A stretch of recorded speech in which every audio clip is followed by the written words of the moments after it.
अच्छा, तो आपने अपने आसपास ऐसे लोगों को देखा है जो बिल्कुल ड्रामेटिक होते हैं, हाइपर हो जाते हैं, ट्रिगर हो जाते हैं और लगता है कि उनका इमोशनल कंट्रोल खो चुका है ना?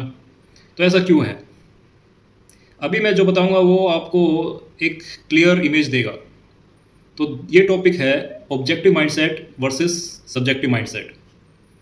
तो जो आस-पास आप लोग देख रहे हैं वो एक तरह का सब्जेक्टिव माइंडसेट में रहते हैं। क्यों? क्योंकि उनके दिमाग में सारी दुनिया और सारी इमेजिनेशन, हर तरह के डर, हर तरह के एक्सपेक्टेशन भरे रहते हैं।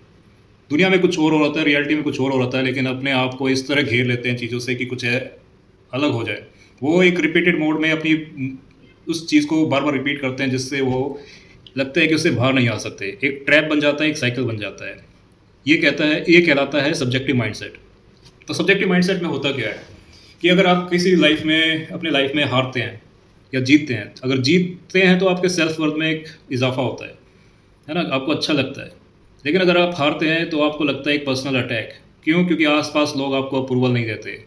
वो कहते हैं कि भाई हार गया तो हार गया, है ना? आप ज़्यादा ही पर्सनली लेते हैं। ज़रूरी नहीं है कि हार भी इतना बुरा लगे, लेकिन एक पार्ट ऑफ लाइफ है। तो अब होता क्या है सब्जेक्टिव माइंडसेट में व्यक्ति का एक डिफेंस मैकेनिज़्म बन जाता है और एक सर्वाइवल मैकेनिज़्म बन जाता है क्योंकि वो अपने दिमाग में हर तरह के सिनेरियो सोचता है। हालाँकि लाइफ में कुछ और ही चीज़ हो रही होती है और लेकिन वो एक तरह से एक्सपेक्ट करता है तो वो आने वाली चीज़ों को अगर पॉजिटिव भी हो तो नेगेटिव हो जाता है। फॉर एग्ज़ाम्पल एक एक्सपेरिमेंट किया गया था, उसमें क्या कहा था कि कुछ ग्रु एक 2 व्यक्ति ले लिए, 2 पर्सन आदमी, एक के चेहरे पे स्कार लगा दिया, एक सर्जिकल स्कार लगा दिया थ्रू वो होता है ना क्या कहते हैं मेकअप के थ्रू और एक को एज़ इट इज़ रखा और दोनों को बोला कि जाके सोशल हो जाओ, लोगों के साथ मिल जाओ। तो जिसके चेहरे पे स्कार था वो सोशल होने गया तो उसको वो दिखा कि आस-पास लोग उससे डर रहे हैं, है ना? लोग सवाल पूछ रहे हैं, कुछ आके पूछना भी चाहते हैं, तो 10 में से कुछ 2 ही लोग उसके आस-पास आते हैं और ठीक है इंटरेक्शन होता है लेकिन वो देखता है कि हाँ, कुछ लोग नेगेटिव मोड में हैं। अब दूसरा पर्सन तो नॉर्मल सोशल लाइफ़ लेके आ जाता है। अब चेंज क्या करते हैं, अब जो पर्सन है जिसके फेस पे स्कार है उससे बोलते हैं कि अगर तुम क्या एक्सपीरियंस रहा तुम्हारा? तो बोलते हैं कि ऐसे-ऐसे लोगों ने मैं रिएक्ट किया नेगेटिवली। उनको लगा मैं कोई क्रिमिनल हूँ या फिर मैं कोई लड़ाई लड़ के आया हूँ। तो बोला ठीक है, तो उसको बिठाया और उसको पता नहीं लगने दिया लेकिन उसके स्कार को मिटा दिया गया वैसलीन के थ्रू, मेकअप को हटा दिया गया। अब बोला कि अब फिर जाओ, सोशल होके आओ। उसने ना आईना देखा था, ना कुछ देखा था, तो लगा कि ठीक है, एक्सपेरिमेंट का पार्ट है। तो वो सोशल लाइफ़ में फिर गया, लोगों से बातचीत की, पार्टी वगैरह जैसे क्लब वगैरह, तो वहाँ पे देखा कि अभी भी लोग उसको एक तरह से अलग नज़रिए से देख रहे थे और कुछ बदलाव हुआ नहीं। इंटरैक्ट करना चाहता था, इंटरैक्शन इतना बढ़ा नहीं। तो वो वापस आता है। लेकिन उसको बताया जाता है कि भई वो स्कार जो था हमने हटा दिया था। तो सोचता है कि हैं, हटा दिया था? तो उसे बताया जाता है कि एक्सपेरिमेंट का कंक्लूज़न ये है कि ये तुम्हारे दिमाग में था। तुमने सोचा कि एक्सपेक्ट किया कि लोग ऐसे ही करेंगे तो ऐसा ही होता है। ये होता है सब्जेक्टिव माइंडसेट के पिटफॉल्स, है ना? और अब जैसे कि कोई भी फेलियर वो ज़्यादा पर्सनल लगने लगता है। आपको लगता है कि मेरी लाइफ़ बर्बाद हो गई है, मैं एक फेलियर हूँ और लाइफ़ में जब भी रिजेक्शन आता है तो आप कहते हैं कि यार लोग मुझे पसंद नहीं करते। आप एक माइंडसेट ये बना लेते हैं, तो वो एक छप जाता है ना फिर आपको हर जगह वैसे ही रिस्पॉन्स मिलता है ना? तो वो इसको बदलने के लिए क्या करें? तो इसके बदलने के लिए ज़रूरी है ऑब्जेक्टिव माइंडसेट। अच्छा बच्चों के साथ क्या होता है जो स्टूडेंट्स होते हैं उनके साथ तो बड़ा ही एबनॉर्मल हो जाता है क्योंकि उनके हार्मोन्स ज़्यादा एक्टिव होते हैं।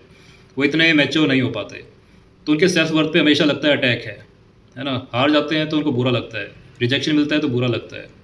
अब जैसे किसी बच्चे के मैं आस-पास देखता था कि बच्चे अगर के किसी के कम मार्क्स आते हैं, तो इतना ड्रामेटिक हो जाता है फैमिली माहौल, मदर तो अपनी चूड़ियाँ तोड़ने लगती है और फादर बाहर जाके मुँह नहीं दिखाता। मतलब ये कंडीशन भी ड्रामेटिक हो जाती है। अब आते हैं ऑब्जेक्टिव माइंडसेट पे। ऑब्जेक्टिव माइंडसेट का ये मैं बताता हूँ एक फंडा पहले। आप कभी मूवी देखने जाते हैं, मूवी में टिकट लेते हैं, अपनी सीट पे बैठते हैं और एक पीछे से प्रोजेक्टर चलता है और आपके सामने कैरेक्टर नज़र आता है। अब कैरेक्टर काफ़ी सारी मुसीबतों में है, उसको भी काफ़ी टोका जाता है, उसको गालियाँ दी जाती है, उससे लड़ा जाता है, लेकिन आप ये नहीं कहते कि यार इसके साथ ऐसा क्यों हो रहा है? आप ये देखते हैं कि क्या-क्या हो रहा है इसके साथ, बस इतना ही देखते हैं। और आपको ये पता है कि आपके बीच में और कैरेक्टर के बीच में डिस्टेंस है। हालाँकि आप उनकी फीलिंग महसूस करते हैं, एक एम्पैथी रखते हैं और उसके साथ उम्मीद रखते हैं कि इसके साथ अच्छा हो, एक हैप्पी एंडिंग हो। तो कुछ मूवी में हैप्पी एंडिंग होता है क्योंकि लोगों की एक्सपेक्टेशन यही होती है, तो मिल जाता है। लेकिन कुछ एक मूवी में वो भी होता है कि अनहैप्पी एंडिंग, बैड एंडिंग। तो आप कहते हैं कि ठीक है लाइफ़ का पार्ट है। तो ये ऑब्जेक्टिव माइंडसेट है कि आप अपने आप से डिस्टेंस करने लग जाते हैं। अब हर एक थॉट और इमोशंस आप उसको दूर से देख सकते हैं।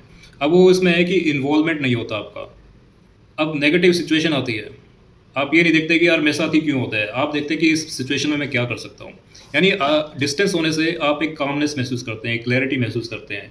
अब आपको हर चीज़ ड्रामेटिक नहीं लगेगा, आप हर चीज़ के लिए नेगेटिव रिएक्ट नहीं करेंगे, है ना?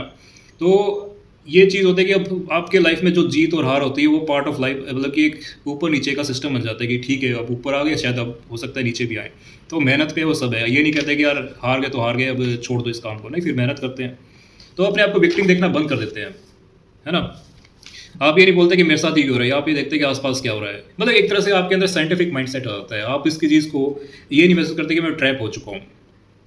तो बाहर आने की आप इज़िली कोशिश करते हैं, क्योंकि अगर जो विक्टिम माइंडसेट होता है वो रोता-रोता ये हर चीज़ को एक वो रंडी-रोना बना लेता है, जिससे क्या होता है कि लाइफ में जो अपॉर्चुनिटी आ रही होती है, जो उसको सेव कर सकती है, वो देखने में असमर्थ हो जाता है। लेकिन आप ऑब्जेक्टिव में तो आपके लिए चीज़ें आसान हो जाती है। अब ऑब्जेक्टिव से देखते हैं कि कोई तुम्हें रिजेक्ट कर देता है ना? रिजेक्ट कर देता है, तो आपको लगता है कि रिजेक्शन पर्सनल नहीं था, ये एक मिसमैच था, कि आपकी चीज़ आपके जो है कनेक्शन नहीं बन पाया, क्योंकि उसके कुछ प्रेफ़रेंस अलग थे। तो यही एक चीज़ मैं बताता हूँ कि अगर लाइफ़ में 10 लोग हैं तुम्हारे आस-पास और 10 में 10 आप चाहते हैं कि आपको पसंद करें, तो ऐसा होना असंभव है। ये पार्ट ऑफ नेचर नहीं है। क्योंकि 10 में से एटलीस्ट अगर 2 लोग भी पसंद करते हैं तो आप खुशनसीब मानिए। ज़रूरी नहीं है कि 8 आपको पसंद करें, क्योंकि आप अगर सच्चाई बोलेंगे, कुछ अपने दिल की बात बोलेंगे, वो ऑफेंड हो सकते हैं। अगर आपके लगता है कि 10 के 10 आपको पसंद करें, तो आपको फेक होना पड़ेगा, और फेकरी ज़्यादा दिन चलती नहीं है। तो ये ऑब्जेक्टिव और सब्जेक्टिव माइंडसेट का डिफरेंस है। ऑब्जेक्टिव आने से लाइफ ईज़ी हो जाती है।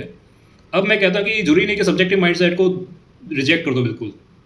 मैं ये गेम नहीं खेलता कि भई एक को रिजेक्ट करो, एक को एक्सेप्ट करो। होता ये है कि आपकी लाइफ में अगर सेलिब्रेशन है, एन्जॉय कर रहे हो, तो वहाँ सब्जेक्टिव माइंडसेट रखो। वहाँ फीलिंग शेयर करो, लोगों के साथ एन्जॉय करो, है ना? उनकी बात सुनो, कनेक्शन बनाओ। अब ऑब्जेक्टिव माइंडसेट वहाँ यूज़ हो सकता है जहाँ पे आपकी लाइफ में आपने जैसे कॉम्पिटिटिव एग्ज़ाम किया और वहाँ सफलता नहीं मिली, तो आप कुछ और रास्ता ढूँढ लीजिए।